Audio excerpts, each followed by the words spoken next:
There are three parts of taking the bar. The first part is, of course, your law school. Second part is we have your bar exams. And the third part is, of course, yung pinakamahirap, the waiting period.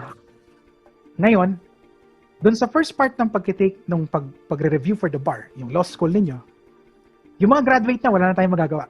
Tapos na yan. Yung mga sa law school pa lang, I hope, magising tayo sa katotohanan. Ito, or ito yung best time para umpisahan maging abogado during your law school. Doon sa actual bar, sa bar exams, ito yung preparation natin doon sa bar, mahirap po ito.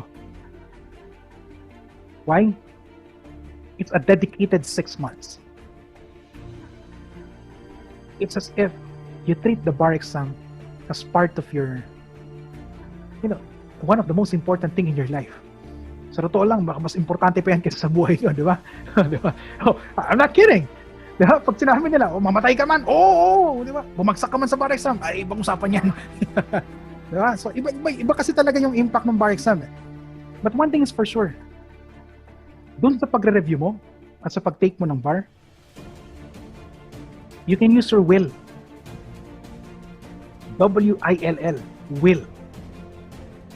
Pagkatapos ng bar exam, tapos na yung will. Wala ka na magagawa dyan. Dyan papasok yung hope. So sa first stage, you have your will and hope. Sa second stage, you have your will and hope. Sa last stage, you only have your hope. Then papasok yung pagiging religious mo. Then papasok yung positive thinking mo. I urge you, as long as you have the will, use it. Don't have a lot of regrets. Because as the earlier saying goes, you don't have the right to regret some things that you haven't done. You only have the right to regret those things that you have done. So it's better to do it.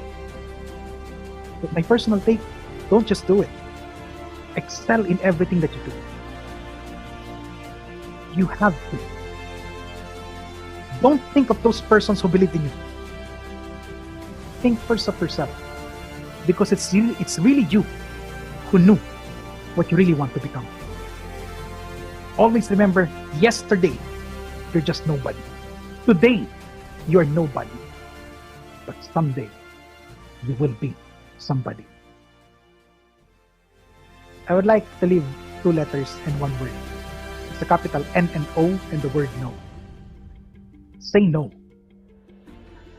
Say no to failure. Say no to everybody else. Say yes to only one. And you know what's that one? Other than God. Say yes to yourself. Because it's really you who knew what you really want to become. Thank you for watching this video. See you on the next one. Write in the comments below where you are watching this from so I can personally thank you. Be sure to subscribe and click on the bell icon to be notified whenever I post. See you on the next one.